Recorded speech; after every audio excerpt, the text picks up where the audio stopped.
पाखंडी के साथ अपना दुख रो रहा है और कह रहे हैं कि मुझे अमर बना दो। वो खुद ही अमर हो जाएं पहले, फिर तुम्हें अमर बनाएंगे। वो खुद ही सुखी हो जाएं पहले, फिर तुम्हें सुखी बनाएंगे। इसलिए किसी व्यक्ति के चक्कर में पड़कर अपना सब कुछ ना बर्बाद करो, है ना मैया। ये पाखंडी लोग क्या कर रहे हैं, इन पाखंडियों के चक्कर में अच्छे अच्छे साधु पिस जाते हैं। जो वास्तविक में साधु संत हैं वो इन पाखंडियों के चक्कर में पिस रहे हैं। उल्टे काम ये पाखंडी लोग करते हैं और अच्छे सच्चे साधु बदनाम हो जाते हैं। साधु लोग क्यों बदनाम हो जाते हैं? क्योंकि साधु, रावण भी माता सीता को चुराने आया था, साधु बन के आया था। रावण भी माता सीता को चुराने आया था, साधु बन के आया था।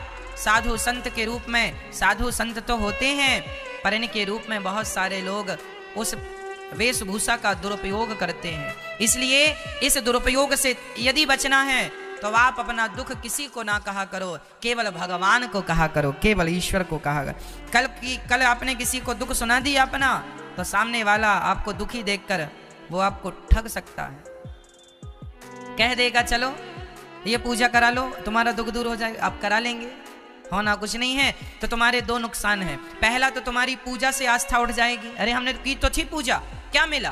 तो देखो आपकी श्रद्धा और खत्म हो गई, क्योंकि वो पूजा गलत थी, क्योंकि तुमने सिस्टम से कराया नहीं। सिद्धांत जो था वो उस हिसाब से करते, उनको पूजा आती कहां है, कैसी पूजा करनी है। इसलिए लालच बुरी बला, मक्खी गुड़ में गड़ी रहे, पंख रहे लिपटाए, हाथ मले और सिर धोने। एक मक्खी जाके गुड़ में बैठ गई, उसे लगा बड़ा अच्छा है खाऊंगी, लेकिन उस समय बरसात का मौसम था, गुड़ सीता हुआ, सीता मीन्स नमी थी, तो गुड़ में चिपचिपापन था, चिपकता ना गुड़। तो मक्खी को लगा अच्छा, वो गर्मी में बैठा करती थी गुड़ में, तो गर्मी में तो अच्छा गुड़ होता है बिल्कुल सूखा, खाती मक्खी खूब मजे से। लेकिन अब उसे पता नहीं कि बारिश आ गई, बारिश आई तो गुड़ में जरा नमी आ गई तो गुड़ गीला हो गया। अब की बार मक्खी जाके लालच के चक्कर में बैठी, उसकी सखियों ने मना किया, ना जी बारिश चल रही है, गुड़ गीला है लिपट जाएगी। ना जी मैंने तो खाया है, तुम क्या जानो। वो गई बैठी, वह बैठी तो उसके पांव धस गए गुड़ में, यहां वहां पंख फैलाई फटकारे तो पंख भी जाके चिपक गए गुड़ में, और चिपक गए तो मक्खी लाख कोशिश करे लेकिन गुड़ से छोड़ता नहीं है। अंत में तड़प तड़प के मक्खी मर जाती है। इसी बात को संत जनों ने गाया कि मक्खी गुड़ में गड़ी रहे, पंख रहे लिपटाए, हाथ मलहे और सिर धोने। लालच बुरी बला, ये लालच बुरी बला है। लालच के चक्कर में जो फंसेगा वो अपना सत्यानाश करेगा। इसलिए कभी लोभ ना हो। सामने 1 करोड़ रुपए रखे हैं, यदि मेरे अंदर लोभ जाग गया तो वो 1 करोड़ रुपए मेरा नुकसान कर देंगे। कोई हो सकता है तुम्हें फंसाने के लिए षड्यंत्र रच रहा हो, पैसों के जाल में फंसा रहा हो। ये संसार में जैसे मछली को फंसाने के नाना प्रकार के तरीके लोग अपनाते हैं, ऐसे तुम्हें भी फंसाने के भी तो तरीके चल रहे हैं।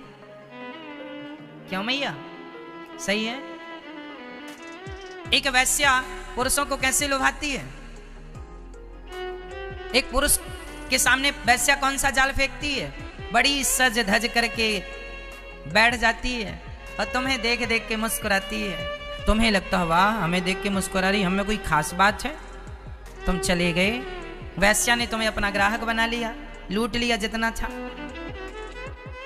तो वैश्या भी पुरुषों पर जाल फेंकती है, यूं फंस जाओगे तो फंस जाओगे तो फंस गए। ऐसे ही ये दुनिया की लालची दुनिया, लोभी लोग तुम पर जाल फेंकते हैं। तुम दुखी हो ना, आओ हम तुम्हारा दुख दूर करते हैं। और ये दुख दूर करने के चक्कर में ना जाने क्या क्या हो जाता है। इसलिए आप पाखंड से दूर रहें। सनातन धर्म में सबसे बड़ी कमी यही है। मैं कहता हूं राम राम जपा करो, तुम्हारा सारा दुख दूर होगा। तुम्हें किसी के द्वार पर जाने की जरूरत नहीं है, एक भगवान की शरण में चले जाओ और कहीं जाने की जरूरत नहीं है। कथाएं सुना करो, रामचरितमानस पढ़ा करो।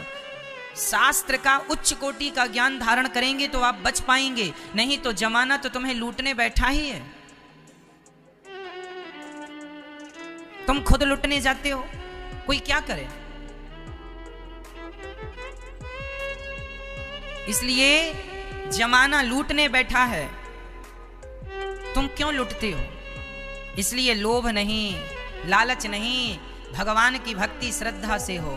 और ये विश्वास बना लो कि इस धरती में ऐसा कोई दुख नहीं है जिस दुख को भगवान श्रीमन्नारायण दूर नहीं कर सकते। इस धरती का कोई दुख नहीं है जिसे भगवान दूर ना करें।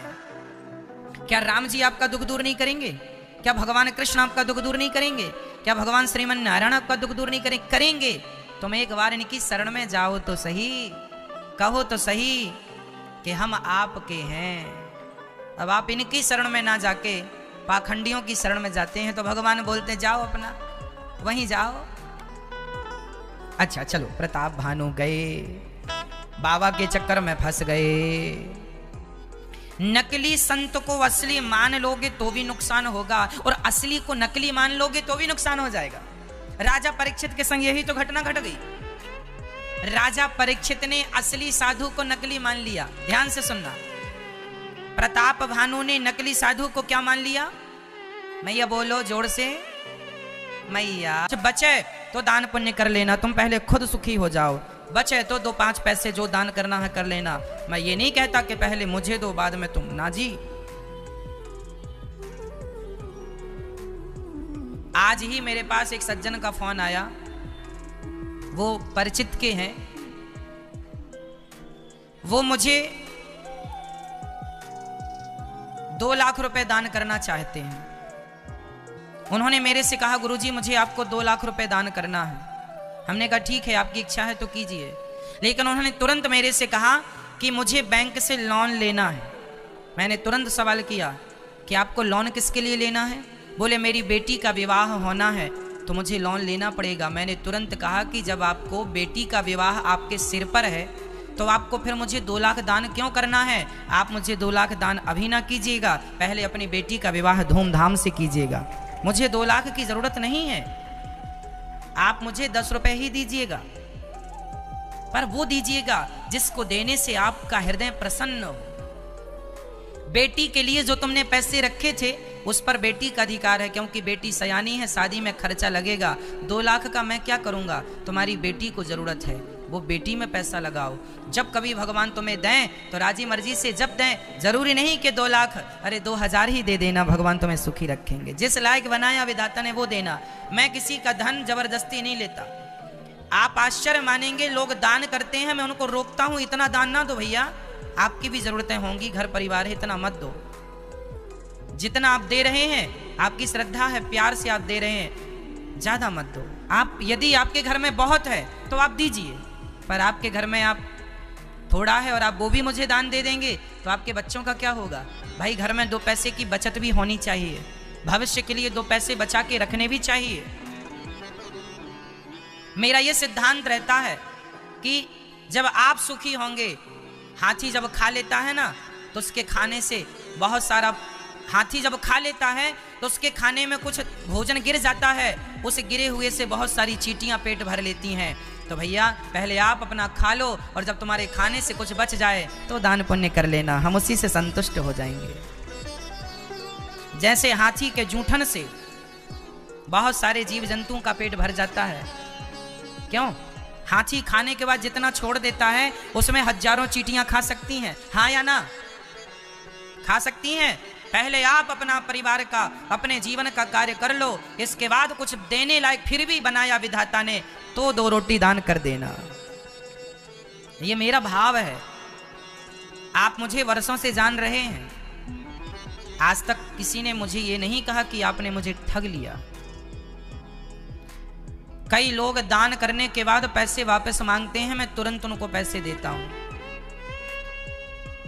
कई लोग कहते हैं महाराज जी हमने दान कर दिया था, पर हमारा बेटा कहता है कि हमें दान नहीं करना चाहिए था। बेटा बड़ा परेशान करता कि तुमने 21,000 क्यों दे दिए, बड़ा ज्यादा दे दिया, मांगता है। मैंने तुरंत कहा माँ जिसमें तुम्हारी प्रसन्नता हो तुम तुरंत पैसे ले जाओ। दान देकर भी यदि किसी ने पैसे मांगे हैं, ये दास अनिरुद्ध तुरंत उनके पैसे वापस किया। हमें नहीं चाहिए। जब तुम्हारी मर्जी हो, जब तुम्हारा अंतःकरण प्रसन्न हो, प्रसन्नता से मुझे 1 रुपए दे देना, मैं वो स्वीकार करूंगा। आप प्रसन्नता से लाखों दोगे ना, वो मुझे लाखों, वो मुझे भी खुश नहीं कर पाएगा और आप भी खुश नहीं रह पाएंगे। इसलिए 1 रुपए ही सही खुशी से देना, लाखों की मुझे जरूरत नहीं है। मैं जीवन में विश्वास भगवान पे करता हूं, देने वाले वो बैठे हैं, देना चाहेंगे तो वो देंगे, कोई किसी को क्या दे सकता है। इसलिए जितनी लोग कहते हैं ना ईमानदारी से नहीं जिया जा सकता, मैं ठाकुर जी सामने बैठे हैं, मैं जीवन में अपनी सारी जिंदगी मैंने ईमानदारी से जी है, कभी मैंने बेईमानी नहीं की। मैं आपको कह सकता हूं, मैं स्वयं इस बात का सबूत हूं कि ईमानदारी से भी जीवन जिया जा सकता है, ईमानदारी से जिंदगी गुजारी जा सकती है, बिना बेईमानी के आप खुश रह सकते हैं। ईमानदारी बड़ी चीज होती है, यहां भी आप सुखी रहेंगे, वहां भी सुखी रहेंगे।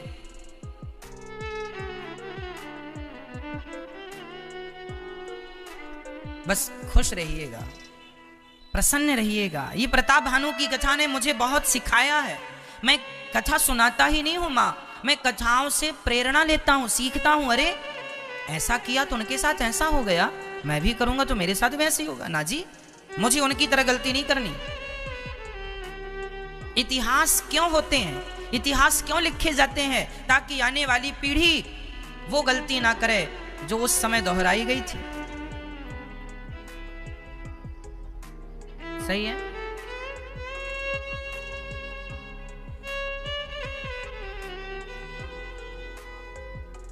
प्रिय भक्तों, प्रताप भानु ने कहा कि हमें ये करो, अमर कर दो और हम स्वस्थ रहें। और देखते देखते उस कोढ़ी का सारा रोग ठीक हो गया। वो हंसता हंसता विदा हो गया।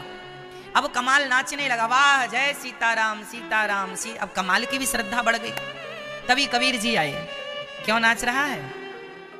पिताजी, कोढ़ी आया था, मैंने तुलसी के पत्ते पर इस तरफ 2 राम लिखा, राम राम, और पीछे की तरफ भी 2 बार राम राम लिखा और पानी में घोल कर पिलाया।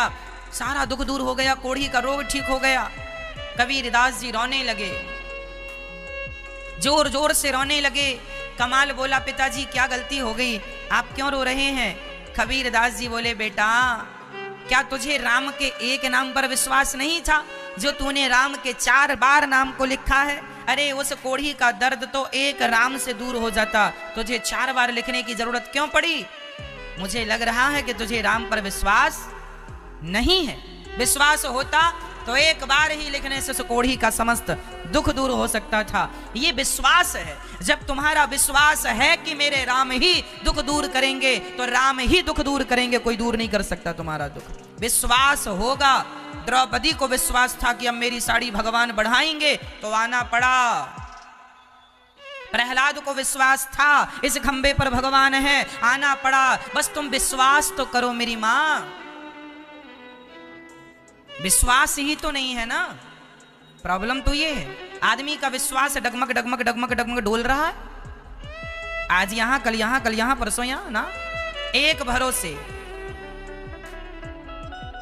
एक भरोसे, एक बल, एक आस विश्वास, एक राम घनश्याम हित, चातक तुलसीदास। एक भरोसे। जीवन में भरोसा एक पर करो। किस पर करोगे मेरी मां? किस पर? राम कहो, कृष्ण कहो या श्रीमन नारायण कहो, बात एक ही है। तो भरोसा किस पर? रघुनंदन पर, अर्थात मेरे राम पर। भरोसा किस पर? मेरे कृष्ण पर, मेरे श्रीमन नारायण पर। प्रभु मुझे तो आपका भरोसा है, मुझे जमाने की कोई बात ही नहीं है। ना खाओ, जैसे तुम भोजन समझ रहे हो वो ब्राह्मणों का मांस है, इसने ब्राह्मणों को मारकर उनका मांस पकाया है, ये मनुष्यों का मांस है। सारे ब्राह्मणों ने श्राप दे दिया, अरे प्रताप भानु तुम हमारे ब्राह्मणों को बुलाकर हमारा तुम धर्म बिगाड़ना चाहते हो, जाओ हम तुम्हें श्राप देते हैं, तुम राक्षसों की तरह व्यवहार कर रहे हो, जाओ तुम राक्षस हो जाओ। वही प्रताप भानु ब्राह्मणों के श्राप से रावण बना और उस रावण के लिए भगवान को फिर राम बनकर आना पड़ा। यह प्रताप भानु की कथा है। इस कथा से क्या सार निकला? सार तत्व यही निकला कि व्यक्ति के अंदर जब लोभ जागता है तो फिर वो उल्टे काम करता है, पहला। दूसरा, प्रताप भानु को रसोई में जाके देखना चाहिए था कि बन क्या रहा है। जरूरत से ज्यादा किसी पर विश्वास ना करना मेरे भाई, जरूरत से ज्यादा किसी पर विश्वास, हाँ या ना मैया जी, करना चाहिए क्या? तुम्हारा दोस्त ही क्यों ना हो, तुम्हारा सगा भाई ही क्यों ना हो। कल ही मेरे पास एक बहन आई, कल, मैं तो जीवन में जो कहता हूं प्रैक्टिकली कहता हूं। कल मेरे पास एक बहन आई, उस बहन ने कहा महाराज जी मेरे भाई के संग मेरा प्रॉपर्टी का काम था, बिजनेस था। मेरे भाई और मेरे पति अर्थात जीजा और साले का बिजनेस था। दोनों ने पार्टनर एक मिलजुल के काम किया कि भाई घर की बातें हैं, काम करेंगे। तो मेरे भाई ने धोखे से अपनी, मेरी 3 फैक्ट्रियां हैं, 3 में से 2 फैक्ट्रियां मेरे भाई ने धोखे से अपने नाम कर ली सारी। और एक फैक्ट्री जो है, जब मेरे पति को पता चला कि मेरे साले ने मेरे साथ विश्वासघात कर दिया, जिस पर एक बात बताओ, मैंने आप पर विश्वास किया और आप ही मेरा विश्वास तोड़ देंगे, तो बताओ फिर मैं विश्वास किस पर करूंगा। इसलिए हाथ जोड़ के कहता हूं, यदि आप पर कोई विश्वास करे कभी, तो कभी आप उसका विश्वास ना तोड़िएगा। विश्वास तोड़ने का परिणाम यही आपको मिलेगा, थोड़ा सब्र रखिएगा। उस बहन ने रोते हुए कहा महाराज मेरे पति का अच्छा खासा कारोबार था, मेरा भाई कुछ नहीं करता था, ऐसे घूमता था, लेकिन मेरे पति को लगा कि चलो मेरा साला है, तो उन्होंने फैक्ट्री में उसको पार्टनर बना लिया। विश्वास किया था जरूरत से ज्यादा, तो उसने सारी फैक्ट्री अपने नाम कर ली और अंत में उसके कारण मेरे पति ने आत्महत्या कर ली कि मेरे साले ने विश्वासघात किया। 2-2 सारी जिंदगी लग जाती है संपत्ति बनाने में, और संसार के लोग जरा सी गलती से हड़प लेते हैं। रोते हुए कहा गुरुजी मेरे पति ने आत्महत्या कर ली। मैंने कहा तुम्हारे पति की हत्या तुम्हारे भाई ने कर ली है।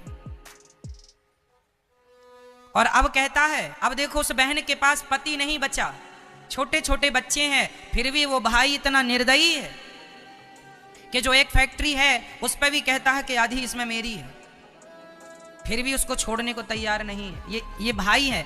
हर भाई ऐसा नहीं है, पर मैं आपको केवल इतना कहूंगा कि तुम्हारा सगा भाई भी क्यों ना हो, उस पर भी विश्वास आंख बंद करके नहीं करना चाहिए। अति विश्वास किया प्रताप भानु ने। उदाहरण सुनना, धृतराष्ट्र ने विश्वास किया था शकुनी पर, हाँ या ना? कान ओपन है ना आपके? धृतराष्ट्र के साले थे ना शकुनी। दुर्योधन ने विश्वास किया था अपने मामा पर शकुनी पर, और गांधारी ने विश्वास किया था अपने भाई पर, किया था ना विश्वास। झांसी की रानी ने विश्वास किया था ना अपने मंत्रियों पर, दगा दिया कि नहीं? झांसी की रानी का किला यदि अंग्रेजों ने घेरा था, यदि झांसी की रानी के किले पर अंग्रेज घुसे थे, तो इसलिए कि अपने लोग गद्दार हो गए थे। मेरी मां, विश्वास कभी ना करना, ना जाने कौन से लोग तुम्हारे विपक्ष में कब खड़े हो जाएं। आज के जमाने में तो ये पता ही नहीं चलता कि ये रोम जो है ना, रोम, ये देखो ये जो रोए हैं ना हमारे रोम, ये भी मेरे सगे नहीं हैं, तो जमाना मेरा सगा नहीं हो सकता। जरूरत से ज्यादा विश्वास करोगे तो नाश हो जाएगा तुम्हारा।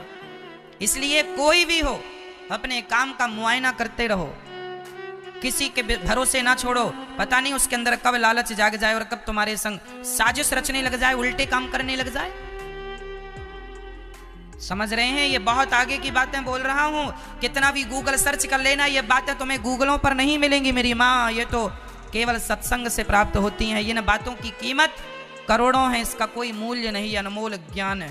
ये ज्ञान अनुभव से मिलता है, पढ़ने से नहीं मिलता।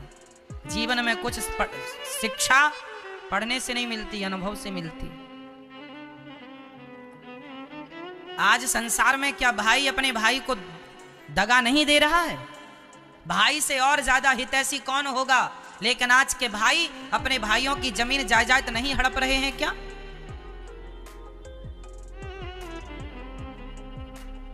इसलिए भरोसा करने लायक कोई है तो भगवान है। कल को रोना मत कि मेरा भरोसा तोड़ दिया, मैंने मना किया ना करना किसी पर, करोगे टूटेगा। आज ना सही कल तुम्हें रोना पड़ेगा कि मैंने विश्वास क्यों किया। विश्वास करने योग्य कोई है तो केवल मेरे श्रीमन नारायण है, मेरे कृष्ण है, मेरे राम है, इन पर विश्वास करना। और किसी पर करोगे तो आज 2022 ना सही, 2025 ना सही, 2030 ना सही, 2035-40 में आपको रोना पड़ेगा इस बात पर कि मैंने विश्वास क्यों किया। अति कभी ना करना बंदे, इति तेरी हो जाएगी, बिन पंखों के पक्षी जैसी गति तेरी हो जाएगी। जो भी करना अपने बल पर करना और अपनी नजरों में करना, नहीं विश्वास के भरोसे करोगे चूना लग जाएगा। ठीक है। आज कितने बिजनेस शुरू होते हैं पार्टनर में, पार्टनरशिप में होते हैं, लेकिन वो पार्टनरशिप कितने दिन चलती है क्या आप लोग नहीं जानते इस बात को? दो दोस्तों ने मिलकर के पार्टनरशिप की काम किया, कितने दिन चलता है, उनकी दोस्ती दुश्मनी में बदल जाती है। विश्वास नहीं, विश्वास करना खुद के कंधों पर करना, खुद पे कॉन्फिडेंस हो, सेल्फ डिपेंड है तो काम करना, दूसरों के भरोसे नहीं। जीवन में आगे जाना है तो एक बात बता दूं, कान खोलकर सुनना। पीपल के वृक्ष के नीचे दुनिया में आप दूसरा पौधा लगा दीजिए, यदि वो खड़ा हो जाए तो मुझे बताइए। पीपल के पेड़ के नीचे, पीपल की छांव में क्या दूसरा पौधा हो सकता है? हाँ या ना? क्यों नहीं हो सकता? जोर से।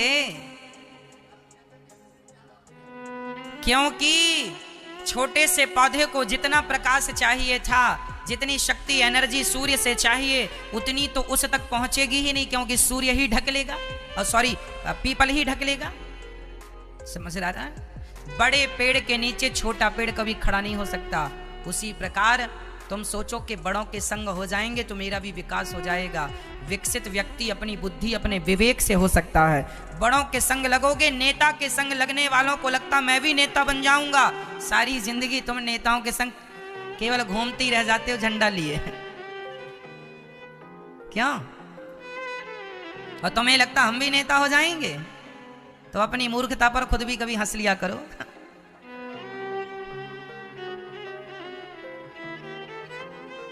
केवल झंडा उठाने के काम आए हो, झंडा उठाओ। इसलिए बड़ों के नीचे कोई पनपा है कि तुम पनप पाओगे? इसलिए अपने लिए स्वयं जलवायु खुद अपनी देखो। अगर निर्भर बनोगे, दूसरों पर गिड़गिड़ाओगे तो अपना मान भी सम्मान भी सब कुछ गवाओगे। बड़ों से हटकर दूर खड़े हो जाओ और अपनी मंजिल खुद तय करो, अपना मुकाम खुद तय करो। अपने बलबूते काम करना सीखो।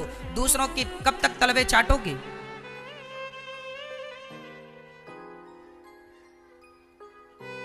गुलामी कब तक करोगे जमाने की? अगर निर्भर बनोगे, दूसरों पर गिड़गिड़ाओगे तो अपना मान भी सम्मान भी सब कुछ गवाओगे। इसलिए खड़े हो शान से तनकर, यही शोभा मनुष्य तन की। स्वयं सींचो हर एक डाली, खुशी जीवन के मधुबन की। किसी पर विश्वास ना करना जरूरत से ज्यादा। समझ रही हो मैया? अच्छा ठीक है।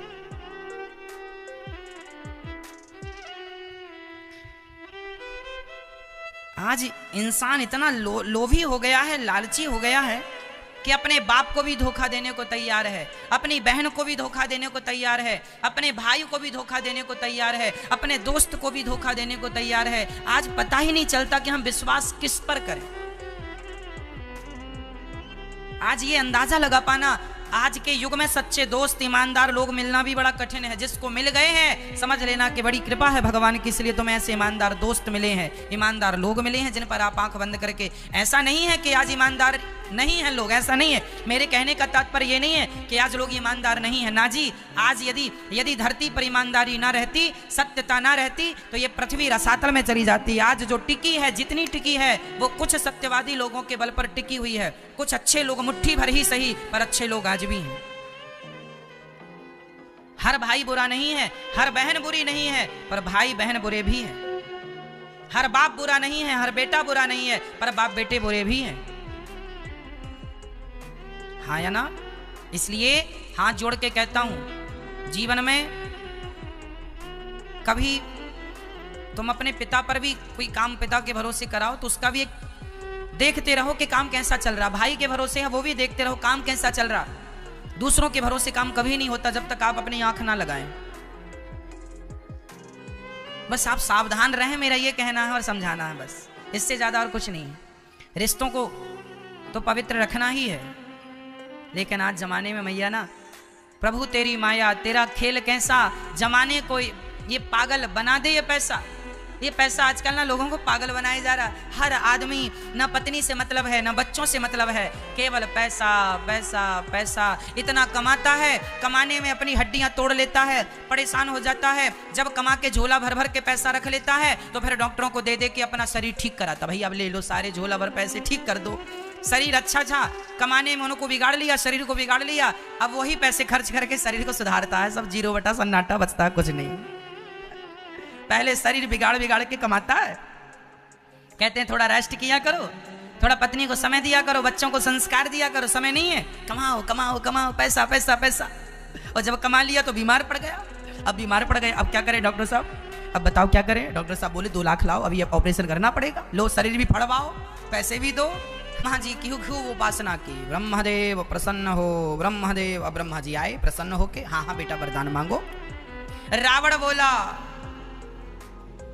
हम काहू के मरहि न मारे, बानर मनोज जाति दोई बारे, हम काहू के।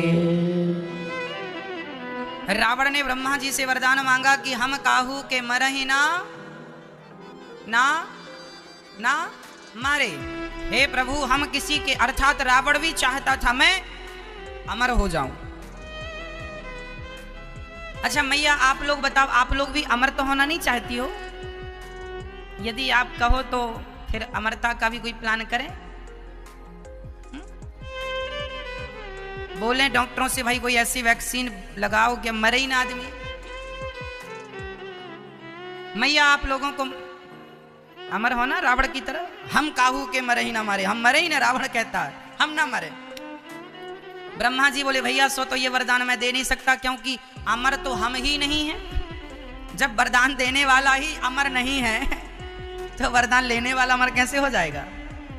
ब्रह्मा जी बोले ये मेरे बस का वरदान नहीं है, तुमने गलत नंबर पे डायल किया है, गलत व्यक्ति को फोन लगा लिया। अब तुम्हें अमर होना था तो भगवान श्रीमन नारायण की आराधना करनी थी। अब तुमने बुला लिया ब्रह्मा को, कह रहे हो अमर है ना। ब्रह्मा तो रोज मरते हैं, रोज मरते हैं, हाँ रोज। बताओ ब्रह्मा कितने साल के हैं? बोलो ब्रह्मा की आयु कितनी बड़ी होती है? सुनो मैया जी, ब्रह्मा की आयु 100 साल की होती है, पर ब्रह्मा जी के 100 साल बहुत बड़े होते हैं। कितना बड़ा? ब्रह्मा जी के एक दिन में 1000 चतुर्युग बीत जाता है। सतयुग त्रेता द्वापर कलयुग, सतयुग त्रेता द्वापर कलयुग, सतयुग त्रेता द्वापर कलयुग कितने बार बीत जाता है? जब 1000 बार सतयुग त्रेता द्वापर कलयुग बीत जाता है तब ब्रह्मा जी का एक दिन होता है। ब्रह्मा जी के एक दिन को एक कल्प कहते हैं। समझ रही हो मेरी माँ? ब्रह्मा जी का एक दिन कितना बड़ा? 1000 बार। जैसे 7 दिन के बीतने को एक सप्ताह कहते हैं, 30 दिन के बीतने को माह कहते हैं, और 12 महीने के बीतने को वर्ष कहते हैं। उसी प्रकार जब 1000 बार सतयुग त्रेता द्वापर कलयुग, ये कौन सा युग चल रहा है? मैं ये बताओ, कलयुग। इसके पहले कौन सा युग था? त्रेता था? नहीं, द्वापर था। अच्छा, द्वापर के पहले क्या था? कौन सा? त्रेता। त्रेता के पहले क्या था? सतयुग। 4 युग। ये चारों युग जब 1000 बार बीत जाते हैं तब ब्रह्मा जी का एक दिन। ऐसे ब्रह्मा जी की 100 साल की आयु है। और जब ब्रह्मा जी 100 साल के हो जाते हैं तब भगवान श्रीमन नारायण अपनी एक बार पलक झपकाते हैं, ऐसे एक बार की पलक झपकाने में एक ब्रह्मा खत्म, एक ब्रह्मा गायब, कार्यकाल खत्म। ऐसा है। तो ब्रह्मा जी भगवान के हिसाब से तो एक दिन के ही है, सामान्य भाषा में तो एक ही दिन कहा जाएगा। चलो, तो ब्रह्मा जी कह रहे हैं भाई हमने तो आपको अमरता का वरदान दे नहीं सकते, क्योंकि हम तो खुद अमर नहीं है। ब्रह्मा भी 100 साल के हैं। अब रावण ने कहा तो हम काहू के मर ही न मारे, अच्छा फिर एक काम करो, हम 2 लोगों से मर जाए, बानर मनुज जाति दुई बारे, हम 2 लोगों से मर जाए। किस किस से मरना पसंद करेंगे? एक तो बंदरों से, एक तो मनुष्यों से। किसी ने रावण से कहा कि तुमने बड़ा सस्ता वरदान मांग लिया, अरे बंदर तो सब जगह है, कोई भी तुम्हें मार देगा, और मनुष्य सब जगह है, कोई भी मनुष्य तुम्हें मार देगा। रावण हंसकर बोला कि ये बंदर और मनुष्य तो हमारे भोजन हैं। रावण खाता क्या था? ये सब बंदर बंदर खा जाता था। इसलिए जब हनुमान जी गए ना, वो लंका जलाई, और लंका जला के आए तो रावण को एक मंत्री ने कहा सुनो, सीता माता को वापस कर दो, नहीं तो ये सोचो जिनका एक बंदर इतना पावरफुल है, उनके बहुत सारे बंदर आएंगे तो क्या हाल होगा। तो रावण के कुछ चाटुकार मंत्रियों ने कहा, अरे महाराज बंदरों से डरने की जरूरत नहीं, वो तो हमारा भोजन है, हम तो रोज बंदर मार मार के खाते हैं, और हम तो कच्चे चबा जाते हैं, हम बंदर खा लेते हैं। हाँ। अब रावण को एक ने कहा कि अभी भी वक्त है, माता सीता को राम के हवाले कर दो। अच्छी बात कह रहा है ना वो, पर चाटुकार मंत्री ठकुर सुहाती ये लोग कह रहे हैं अरे जरूरत ही क्या है, ये बंदर तो हमारे भोजन है। तो किसी ने कहा क्यों? यदि बंदर तुम्हारे भोजन है, तुम बंदर खाते हो, तो जब हनुमान जी आए थे तब तुम सबन को पेट में कोई खराबी थी, पेट खराब था उस समय? यदि बंदर तुम्हारा भोजन था तो हनुमान जी आए थे तो काहे नहीं खा लिया हनुमान जी को? तब तुम्हारा पेट गड़बड़ था। ये दुनिया के लोग ना बड़े चापलूस हैं, ये जिसके सामने जैसी की तैसी बातें करते रहते हैं कि तुम्हारे सामने तुम्हारे ढंग की, अरे आप तो बड़े ये हैं, बड़े वो हैं, ये कह कह के ना लुटिया डुबा देते हैं। आपकी जो ज्यादा तारीफ करे उस व्यक्ति से थोड़ा सावधान रहने की जरूरत है। हाँ, जो आपकी ज्यादा तारीफ करे, हाँ आपके मुंह में ज्यादा तारीफ करे, वो थोड़ा आपके पीठ पीछे कहे कि साहब वो बहुत अच्छे हैं, बहुत भले हैं, तो अच्छा है। थोड़ी बहुत तारीफ कोई करे तो उचित है, ठीक है, पर रोज रोज तुम्हारी तारीफें करे और कहे साहब आप तो ये हैं वो हैं, ये ऐसे लोगों से जरा बच के रहना, है ना। जैसे नेताजी अभी चुनाव जीते नहीं और पब्लिक ने जयकारा, नेता जिंदाबाद, जिंदा जीतेंगे भाई, जीतेंगे हमारे मंत्री जीतेंगे, जीते लो भैया, ये है ना। ये कौन लोग हैं? झूठा, जिस लायक वो है नहीं वो भी बातें कह रहे हैं, अरे आप तो ये हैं वो हैं, कुछ भी अर्थ क्या निकला। इसलिए हमारे यहां कहते हैं निंदक नीरे राखिए, निंदा करने वाले को नीरे, नीरे मीन्स पास, निंदक नीरे राखिए आंगन कुटी छवाए। यदि आप सुनो मेरी माँ, मैं आपको कथा में कहता हूं ना कि मैं कोई गलती करूं, मैं कोई गलत बात कहूं तो आप मुझे जरूर बताइएगा। यदि मेरे शुभ चिंतक आप हो तो मेरी त्रुटियां देखा करो, मेरी कमियां देखा करो, कमी आप देखोगे और मुझे बताओगे, मैं कमियां ठीक कर लूंगा। यदि आपने मेरी कमी नहीं देखी और केवल मेरी तारीफ करते गए तो अब आप किसी की तारीफ करेंगे ना तो उस व्यक्ति को अहंकार आ जाएगा, अरे हम ऐसे हैं।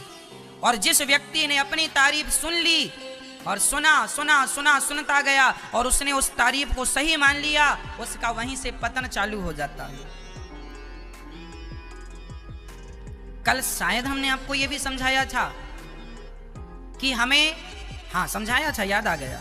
कल हमने आपको समझाया था कि कोई हमारी स्तुति करे या कोई हमारी आलोचना करे, कोई हमारी तारीफ करे या हमारी निंदा करे, हमें किसी पर ध्यान देने की जरूरत नहीं है। यदि हम में कोई कमियां हैं और आपने हमारी कमी बताई तो हमें उसे ठीक करना चाहिए। क्यों जी? करना चाहिए।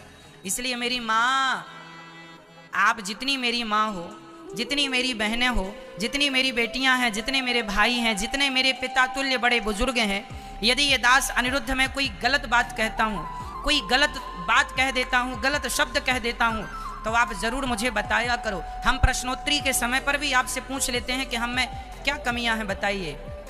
हमारी कमी आप बताएंगे तो वो हमारी कमी दूर हो जाएगी, नहीं बताएंगे बनी रहेगी सारी जिंदगी। तारीफ करने वाले बहुत लोग होते हैं मेरी माँ, कमियां बताने वाला।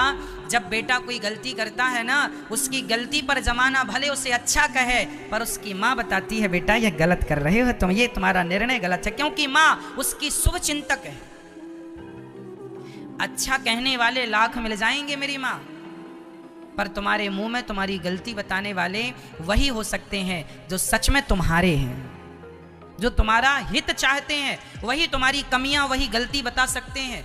नहीं तो जमाने को क्या परवाह, या निरुद्धाचार्य यहाँ बैठकर कथा सुनाए या गाली दे किसी को, लोगों को क्या करना है, हम क्या कर रहे हैं। कोई हमारा शुभ चिंतक होगा वही तो कहेगा कि महाराज जी आपके लिए ये आचरण शोभायमान नहीं है। क्यों? गलती बेटा करता है तो माँ उसे समझाती है बेटा तुम्हारे दोस्त तुम्हें अच्छा कह। और आज कमी क्या है, आज बच्चे अपनी माँ को पसंद क्यों नहीं करते, आज बच्चे अपने पिता को पसंद क्यों नहीं करते, इसलिए कि माँ सदा उसकी कमियां देखती है। और दोस्तों को वो पसंद क्यों करता है, क्योंकि दोस्त सदा उसकी कमियां नहीं केवल उसको झूठी तारीफ के पुलिंदे बांधते हैं, झूठी तारीफ कर करके, और आपके बच्चे को उल्टा चढ़ा, जैसे कहते हैं ना कहावत गांव की भाषा में, चने के झाड़ में चढ़ा देना। ये कहावत आपने सुनी है क्या मेरी माँ?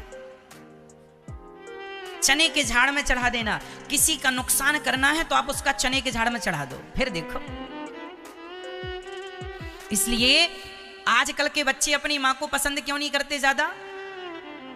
माँ समझाती है तो बच्चों को अच्छा नहीं लगता, क्यों? क्योंकि माँ सही शिक्षा देती है, और उसके दोस्त लोग उसे गलत राह दिखाते हैं तो वो उसे अच्छे लगते हैं, क्योंकि वो तारीफ, झूठी तारीफ करते हैं। आजकल के बच्चे ये जानते नहीं है और झूठी तारीफों के चक्कर में बिगड़ जाते हैं और अपनी सच्ची माँ की सच्ची बातें इग्नोर करते जाते हैं। वहीं से उन बच्चों के संस्कार बिगड़ जाते हैं और उनका पतन हो जाता है।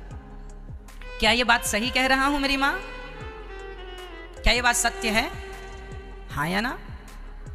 तो बताइए, माँ कभी अपने बच्चे की ना झूठी प्रशंसा नहीं करती, करती है माँ, करती है प्रशंसा। आप भी प्रशंसा किया करो, पर सच्ची प्रशंसा किया करो। है कुछ और कह रहे हो कुछ और, ऐसा नहीं। सच्ची प्रशंसा कभी कभी कर दिया, इसके बाद सदा कमी अपने बच्चे की, बेटा तुम्हें अभी ये कमी है, तुम्हें अभी ये कमी है, तुम्हें अभी ये कमी है।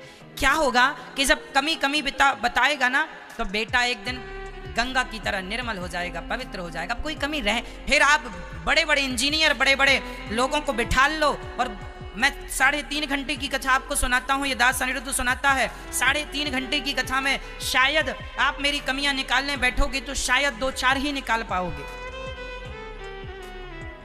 पहले ज्यादा निकाल सकते थे, उसके पहले और ज्यादा निकाल सकते थे, लेकिन क्या हुआ, आप लोगों ने, आप जैसे श्रोताओं से ना मैंने बहुत कुछ सीखा है। मेरे लिए तो मेरे गुरुजी हैं ही, पर मेरे श्रोता अर्थात आप भी मेरे गुरु ही हो, क्योंकि आप भी मुझे सिखाते हो, आप भी तो मुझे सिखाते हो। कई बार मेरे श्रोता मुझे बताते हैं गुरुजी यहाँ पर यह शब्द ठीक नहीं था, मैं उसे तुरंत ठीक करता हूँ, सुधार लेता हूँ। मुझे अच्छा लगता है कि चलो कोई तो है जो मेरे बारे में अच्छा सोच रहा है, इसलिए हाथ जोड़ के कहता हूं सदा आप मेरी कमी ही बताएंगे, मेरे में क्या कमी है वो आप सदा बताएंगे, और मैं जीवन भर अपनी कमी सुनने को तैयार हूं। मुझे कभी गुस्सा नहीं आएगा जब आप मेरी कमियां बताएंगे, मुझे खुशी होगी कि इस भीड़ में ये व्यक्ति है जो मेरे बारे में अच्छा सोच रहा है ना। निंदक नियरे राखिए आंगन कुटी छवाए, बिन साबुन पानी बिन निर्मल करत स्वभाव। ये संतों की क्या बातें हैं, लोग समझ लें, चरितार्थ कर लें तो आपका जीवन अपने आप मंगलमय हो जाएगा। लेकिन लोग मानते नहीं है, अच्छी बातें इग्नोर कर लेते हैं लोग। आपको ना एक्चुअली झूठी प्रशंसा सुनने की आदत हो गई है, सच्चाई तुम्हें पचती नहीं है, पर मैं सच्चाई कहता हूं और सच्चाई सुनना चाहता हूं। ना मैं झूठ कहता हूं ना झूठ सुनता हूं। मैं कई बार कथा में वो बातें भी कहता हूं जो बातें बड़ी कड़वी होती हैं, पर कहता हूं क्योंकि मैं आपके मुंह देखी बातें नहीं कर सकता, मैं आपके हित में ही बातें करूंगा। मुझे पता है कि आपके हित में जो बातें होंगी वो अच्छी हैं। चलिए, रावण ने कहा हम किसी से ना मरें, 2 लोगों से मर जाएं, या बंदर से या मनुष्यों से। रावण ने कहा हम तो बंदर मनुष्य खा लेते हैं, ये हमें क्या मारेंगे। यहां ये सीखने लायक है कि जीवन में कभी किसी को छोटा नहीं समझना चाहिए। रावण ने राम जी को बड़ा छोटा माना। रे ये तो वनवासी पुरुष है, ये तो जंगली है, वनवासी छोरे हैं, ये हमें क्या मारेंगे, हम लंकापति रावण हैं। लेकिन वो दो छोरों ने, राम लक्ष्मण ने तुम्हारी सत्ता डिगा दी। इसलिए जीवन में कभी किसी को हल्के में नहीं लेना चाहिए। छोटा बच्चा जान के हमको ना समझाना रे। कभी किसी को हल्के में नहीं लेना चाहिए। जीवन में हर कथा आपको सिखा रही है। रावण ने राम जी को कैसे ले लिया? हल्के में ले लिया। हल्के जानते हैं, ये भी सब गांव की सामान्य भाषाएं हैं। हम इन भाषाओं का प्रयोग आपको करते रहते हैं, आपको बुरा तो नहीं लगता? हमारे यहाँ कहावत में, भाई हल्के में ले रहे हो? हाँ जी। एक बार हम कथा करने गए एक जगह पर, तो गांव के एक बूढ़े विद्वान आदमी ने देखकर, अरे बच्चा है छोटा सा, क्या कथा सुनाएगा? हमने कहा कह देना, छोटा बच्चा जान के हमको ना समझाना रे। फिर उन दादाजी को हम बुलाए कक्षा में, कहा सुनिए आप। जब सुने तो वो बड़े आह्लादित हो गए, अर्थात गदगद हो गए, प्रसन्न हो गए, और दोनों हाथ उठा उठा के हमें खूब आशीर्वाद दिया उन्होंने कि तुम हमारे दिल को तुमने जीत लिया। हमने कहा प्रभु, हम किसी के घरों में जगह कभी नहीं बनाते, हम किसी के घरों में कभी जगह नहीं बनाते। हम जगह बनाते हैं तो केवल लोगों के दिलों में जगह बनाते हैं। केवल आपके हृदय में जरा सी जगह हम बना लेते हैं। और जीवन में सदा लोगों के घरों में जगह ना बनाई जाए, लोगों के दिलों में जगह बनाई जाए। तो जीवन में कभी किसी को छोटा नहीं मानना है। रावण ने राम जी को छोटा माना, परिणाम बुरा हो। इसलिए सबका सम्मान हो, कोई बड़ा उम्र से नहीं होता। जो ज्ञानी है, चाहे छोटा सा बच्चा ही क्यों ना हो, जो अच्छी बातें करे, छोटा सा, माता देवहूति ने अपने बेटे से ज्ञान लिया कि नहीं? माता देवहूति के बेटे का नाम क्या था मैया? धुला लीजिए नाथ अपने चरणों को, धुला लीजिए नाथ अपने चरणों को, धुला लीजिए नाथ अपने चरणों को, धुला लीजिए। हम काहू के मरहि न मारे, वानर मनुज जाति दोई वारे।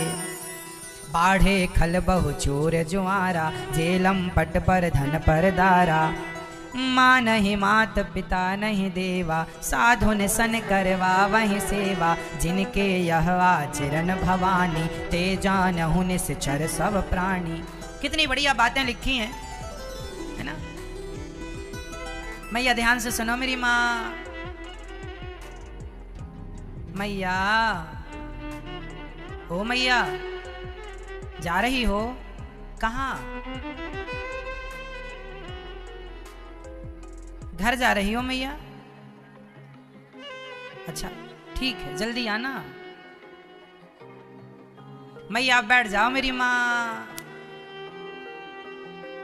बैठ जाओ थोड़ा शांति से, ठीक है? अब रावण के राज्य की यहां पर बातें लिखी हैं। रावण क्या क्या करता है? बाढ़े खल, रावण के राज्य में खल बड़े बढ़ गए। बाढ़े खल बहु चोर, चोर बड़े बढ़ गए। जुआरा, जुआड़ी, जुआ, रावण ना जुआ खिलवाता था। आप लोग जुआ तो नहीं खेलते? हमारी माताएं भी आजकल मोबाइल पर खेलती रहती हैं, ये भी जुआ है। लो, पहले पुरुष खेलते थे, आजकल माताओं को भी नशा हो गया। जुआ खेलने से सर्वनाश होगा। हम भागवत जी में सुनाते हैं ये प्रसंग, कथा में, राम कथा में भी ये सब चीजें हैं। जो अब देखो, रावण के राज्य में मां नहीं मात, मां नहीं मात पिता नहीं देवा, साधुन सन करवा वही सेवा। रावण के राज्य में ये हो गया, ये लंका में ऐसा कैसा हो गया? सुनो, रावण के राज्य में रावण ना वरदान पाया है तो अत्याचार कर रहा है, अपनी माता को नहीं मानता, मां नहीं मात। रावण के राज्य में बड़ों का सम्मान नहीं होता। बड़ों का सम्मान रावण के राज्य में नहीं, बड़ों का सम्मान तो राम राज्य में होता है। इसलिए रावण राज्य ना चालू। जिनके घर में बड़ों का सम्मान नहीं हो रहा है, एक्चुअली उनके घर में रावण राज्य चल रहा है, और जिनके घर में बड़ों का सम्मान हो रहा है वही तो राम राज्य है। आप चाहें तो अपने घर को राम राज्य बना ले, नहीं तो रावण राज्य तो बन ही जाएगा। तो जिनके माँ नहीं मात पिता नहीं देवा, जो अपनी माँ को ना माने पिता को ना माने, ये सब रावण के रिश्तेदार हैं। माँ नहीं मात पिता नहीं देवा, साधु न सन करवा वही सेवा। राम राम राम राम राम। साधुओं से कभी काम नहीं करवाना, दो लोगों से कभी अपना काम ना कराओ। पहला साधु, दूसरा ब्राह्मण। कई बार हमने देखा कि लोग, जैसे आप लोग वृंदावन आते हैं ना, तो बड़े पैसे वाले लोग जब वृंदावन आते हैं ना, अब तो देखो व्यवस्थाएं ठीक हो गई। पहले क्या होता था, आश्रमों में विद्यार्थी रहते थे, जैसे हम आश्रम में पढ़ते थे, तो सारे ब्राह्मण बालक आश्रमों में रहते हैं और वहां रह करके वो कुछ सेवा करते हैं और वो पढ़ते हैं। पर कुछ पैसे वाले लोग आते हैं ना, तो वो चाय पीते हैं और चाय पी के वहीं अपना कप रख देते हैं, पर वहां सेवा में उस समय विद्यार्थी होते हैं ब्राह्मण बालक, तो फिर वो तुम्हारी जूठा कप उठा करके ले जाते हैं। कोशिश ये करो कि आपकी थाली, आपकी जूठी गिलास कभी ब्राह्मण से ना उठवाना और कभी संतों से ना उठवाना। यदि उठवा लोगे तो वहीं से तुम्हारी उल्टी गिनतियां चालू हो जाएंगी। कभी ब्राह्मण से अपना जूठा सामान ना उठवाना। इसलिए कभी भी गुरु के घर जाना चाहिए ना। मैं आज 2022 चल रहा है ना, मैं आज भी अपने गुरुजी के यहाँ जाता हूँ ना, और जब गुरुजी के यहाँ कभी मैं पानी पीता हूँ ना, तो जिस गिलास में मैं पानी पीता हूँ, मैं स्वयं अपने हाथ से उस गिलास को धुलता हूँ और धुल के रखता हूँ। क्योंकि यदि मैं नहीं धुलूंगा तो मेरी गुरु माता धुलेंगी, तो क्या मैं अपनी गुरु माता को अपनी जूठी गिलास धुलवाऊं? क्या ये संस्कार है मेरे? नहीं, ये शिष्टाचार है कि जिसे आपने पूज लिया है, जिसे आपने पूज लिया है, उसके सदा पूजा करते ही रहिएगा गुरु जी के। इसलिए गांव गांव में भी ये देखा जाता है कि ब्राह्मण के घर में, हमारे गांव में भी, हमारे घर में भी जब ठाकुर लोग आते थे ना, हमारे गांव में सभी लोग रहते हैं, ठाकुर वैश्य क्षत्रिय वैश्य शूद्र सभी जब हमारे घर में आते तो पानी हम दिया, इंसानियत के नाते हमारे घर पे कोई भी आए हमें उसे पानी देना चाहिए। तो हमारे घर में जब ब्राह्मण, हमारे घर में चूंकि जन्म ब्राह्मण के घर में हुआ, ब्राह्मण शरीर है ये, तो जब आते तो हम सबको पानी देते, चाय देते। तो हमारे गांव के जो ठाकुर लोग होते हैं ना, वैश्य शूद्र सभी लोग, वो जब पानी पीते थे तो पानी पी के वो गिलास जरूर धुलते थे। और मैं भी अपने गुरुजी के घर जाता हूं तो मैं भी धुलता हूं। मैं भले ब्राह्मण हूं, पर चूंकि वो मेरे गुरु हैं, यदि या फिर मैं नहीं धुलूंगा तो फिर गुरु माता, क्योंकि उनके घर में तो काम वाले नौकर लगे नहीं है। भाई सबके घर में काम वाली बाइयां थोड़ी होती हैं, काम वाले लोग थोड़ी होते हैं। या तो गुरुजी धुलेंगे या तो गुरु माता धुलेंगी। तो क्या आप अपनी जूठी गिलास गुरुजी से धुलवाना चाहते हैं? इसलिए ये सम्मान है, ये शिष्टाचार है कि ब्राह्मण को भी ब्राह्मण से काम नहीं कराना चाहिए ज्यादा। खाने की गिलास, खाने का भोजन की थाली इत्यादि सब खुद धुलना चाहिए। पत्नी आपकी है, आपकी पत्नी धुले। ब्राह्मण के घर जाओ तो अपनी गिलास खंगरा के मीन्स पानी डाल के जरा सा उल्टा करके रख दो। ये शिष्टाचार है, ये शिष्टाचार, ये कोई जातिगत बात नहीं है कि जाति की ना जी, ये व्यवस्थाएं हैं, ये सम्मान, ये रिस्पेक्ट है बड़ों की। मैं भी करता हूं, आपको भी करना चाहिए। अब सुनो, हमारे पास कोई आता है, चाय पीता है, कॉफी पीता है, पानी पीता है, तो मैं भी ये बात जानता हूं कि जब आप आते हैं, कॉफी पीते हैं, चले जाते हैं, तो आपका जूठा कप, कई बार मैं स्वयं जूठे कपों को धुला हूं। मैं स्वयं ने धुला, क्योंकि लोगों को जानकारी होती नहीं है।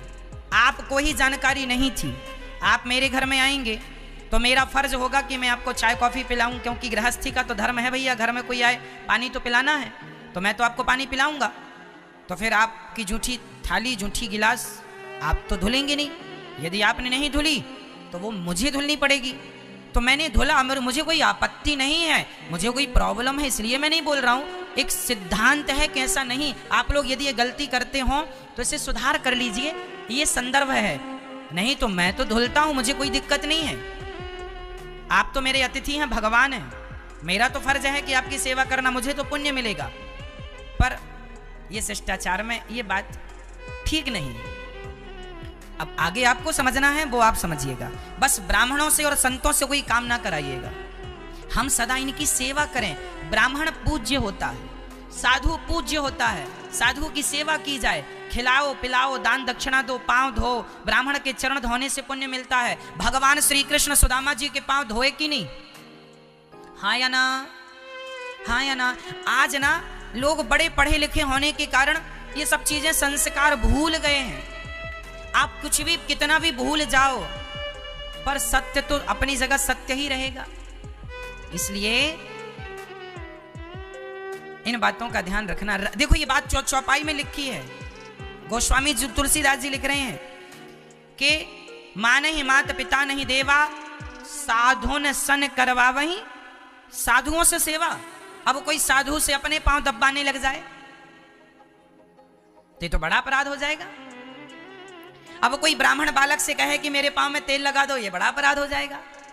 ब्राह्मण की सेवा क्षत्रिय करता है, ब्राह्मण की सेवा वैश्य करता है, ब्राह्मण की सेवा शूद्र, सभी को सेवा करनी चाहिए, है ना। पर ब्राह्मण योग्य हो तो, यदि ब्राह्मण गुरु के स्थान पर बैठा है, योग्य है, तो ये नहीं कि ब्राह्मण अब शराबी है, उस शराबी ब्राह्मण की आप सम्मान करें ठीक है, पर आपको जरूरत नहीं है कि आप उसके पांव धोएं, क्योंकि वो पांव धुलाने के लायक रहा नहीं। यदि आप ब्राह्मण की इज्जत करते हैं तो ब्राह्मण का भी धर्म ये है कि वो अपनी गरिमा को बचा करके रखे। इज्जत जमाना करता है तो आप भी इज्जतदार बन के चलो। अब तुम मांस खाओगे, शराब पियोगे तो कौन तुम्हारी इज्जत करेगा, भले तुम ब्राह्मण ही क्यों ना हो।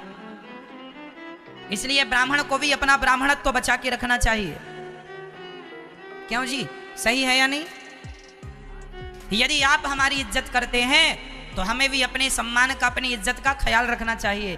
कैसी बातें करनी है, कैसी बातें नहीं करनी, इसका ज्ञान हमें हो। क्या खाना है, क्या नहीं खाना, इसका ज्ञान हमें हो। यदि हमें इसका भी ज्ञान नहीं है कि क्या खाना है, क्या नहीं खाना, तो जमाना, जब आप अपनी इज्जत अपनी खुद ना कर पाए तो जमाना आपकी इज्जत क्या करेगा। इज्जत ऐसी नहीं होती कि जमाना से कहा जाए कि तुम हमारी इज्जत करो। इज्जतदार बनना पड़ता है, इज्जत के लिए काबिलियत चाहिए, योग्यता चाहिए। इसलिए अपने अपने धर्म का निर्वहन करना चाहिए। ब्राह्मण अपने धर्म का काम करे। ब्राह्मण के 6 कर्म होते हैं, वेद पढ़ना, वेद पढ़ाना, यज्ञ करना, यज्ञ कराना, दान लेना और दान देना। ये 6 काम ब्राह्मण के हैं। ब्राह्मण के कितने कर्म हैं? 6। यज्ञ करना, यज्ञ कराना, दान लेना, दान देना, वेद पढ़ना और वेद। आजकल के ब्राह्मण तो जनेऊ भी नहीं पहनते, यज्ञोपवीत। अब तुम्हें यज्ञोपवीत का भी ज्ञान नहीं है, तुम तिलक भी नहीं लगाते हो, तुम्हें अपने धर्म का कोई ज्ञान नहीं है, तो फिर ये उम्मीद ना करना कि समाज आपका सम्मान करे। आप जहां हैं अपनी जगह सही हैं। आप शराब पीने लग गए हैं, आप मांस खाने लग गए हैं, तो अब आप समाज से ये उम्मीद ना कीजिए कि वो आपकी इज्जत करेगी। अब आप इज्जत करने के योग्य नहीं रहे, अपने आचरण से गिर गए हैं आप। इसलिए धर्म का पालन सबके लिए है, चाहे हम हो चाहे आप हो। धर्म की परिभाषा सबके लिए एक है। सत्य बोलना चाहिए। ये सत्य बोलना ब्राह्मण को भी चाहिए, क्षत्रिय को भी चाहिए, वैश्य को भी चाहिए, शूद्र को भी चाहिए। सत्य मतलब सत्य, चाहे तुम किसी भी जाति को हो, किसी भी हिंदू हो, मुसलमान हो, ईसाई हो, सिख हो, किसी भी जाति समाज धर्म पंथ से हो, सत्य सबके लिए है। हाँ या ना? माता की सेवा करना चाहिए, सबके लिए है। ब्राह्मण, क्षत्रिय, वैश्य, शूद्र, हिंदू, मुस्लिम, सिख, ईसाई सब माता की सेवा करें। सबके लिए व्यवहार आचरण एक है। इसलिए जमाना हमारी इज्जत करता है तो हमें भी अपनी इज्जत का ध्यान रखना चाहिए। आपका कोई सम्मान कर रहा है तो आप भी उसकी इज्जत का सम्मान कीजिए। ठीक है ना? समझ में आ रहा है ना मेरी माँ? ठीक है। तो कभी संतों से कोई काम नहीं कराएंगे और कभी ब्राह्मणों से कोई काम नहीं कराएंगे। सदा ब्राह्मणों का कोई काम करेंगे, सदा साधुओं का कोई काम करेंगे, उनसे आशीर्वाद लेंगे, क्योंकि ईश्वर ने इन्हें आशीर्वाद देने के लायक बनाया है। ब्राह्मण और संत आशीर्वाद दे सकते हैं, ठीक है, तो इनका आशीर्वाद लिया जाए, इनसे काम ना कराया जाए। रही गृहस्थी की बात, अब आप ब्राह्मण हैं और आप गृहस्थ में हैं और आपके घर कोई आया है अतिथि, उसने चाय पी है और आप उसका कप धुल रहे हैं, इसमें कोई आपत्ति नहीं है। अतिथि भगवान होता है। हम ब्राह्मण भले हैं पर हम एक गृहस्थी हैं और गृहस्थी का धर्म है कि अतिथि आ जाए हमारे घर में, आप भोजन करेंगे तो हम आपसे ये नहीं कहेंगे कि आप थाली धुलिए। हम यदि ये कह देंगे तो अपराध हो जाएगा। वो तो आपकी समझदारी है कि आप धुलें ना धुलें। यदि आप नहीं धुलेंगे तो हमें धुलने में कोई आपत्ति नहीं है, ठीक है। ये धर्म की बातें हैं, ये बड़ी गूढ़ बातें हैं। इन बातों पर बहुत पहले विचार होता था, अब तो लोग ये बात आज कई लोग तो पहली बार ही सुन रहे होंगे ये बातें। कैसा भी होता है? हाँ जी, ऐसा भी होता है। धर्म बड़ा गूढ़ है, सबके बस का नहीं है, पर आप लोग समझ रहे हैं, ये अच्छी बात है।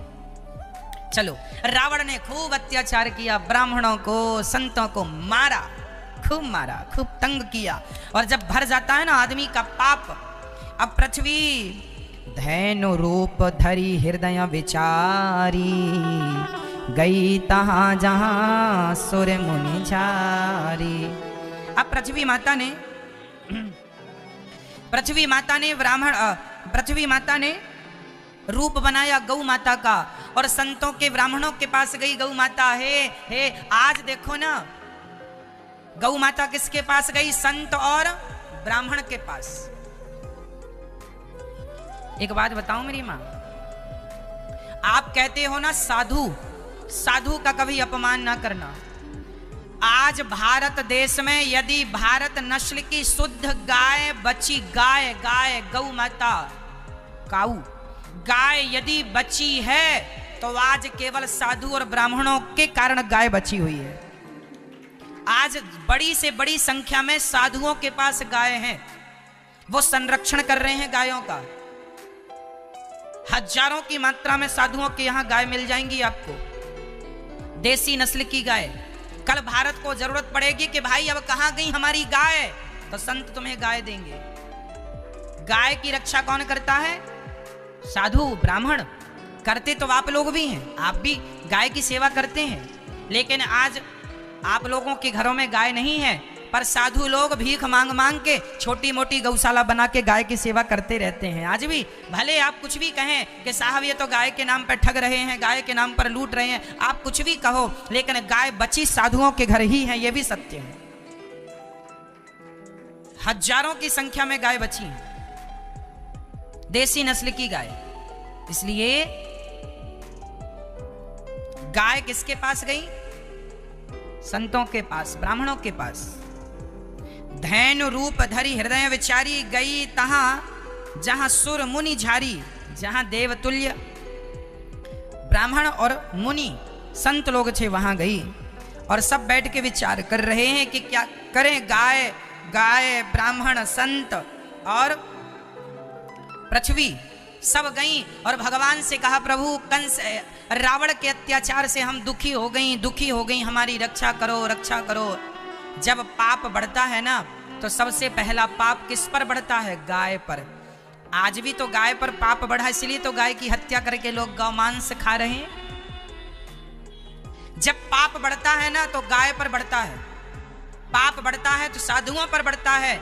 साधु संतों को देख करके आज ये मुंबई पर बैठे जितने हीरो लोग हैं, अधिकाधिक, सब नहीं, अधिकाधिक ये लोग ना भारत के संतों को बदनाम करने के लिए कितनी पिक्चरें ना बना डाली इन लोगों ने, करोड़ों खर्च करके पिक्चर ना बना दी इन लोगों ने। क्यों जी? हाँ या ना? संतों को बदनाम करने के लिए कितनी पिक्चरें बना दी। ये कौन लोग हैं? ये वही तो कलयुगी लोग हैं। कलयुग में 4 लोग ज्यादा परेशान हैं, गाय, ब्राह्मण, संत और भक्त। ये 4 लोग ज्यादा परेशान हैं। गाय परेशान है, कुत्ता पाल रहे हैं, गाय की कोई सेवा नहीं है, कुत्तों की सेवा है, बिस्किट चबा रहे हैं।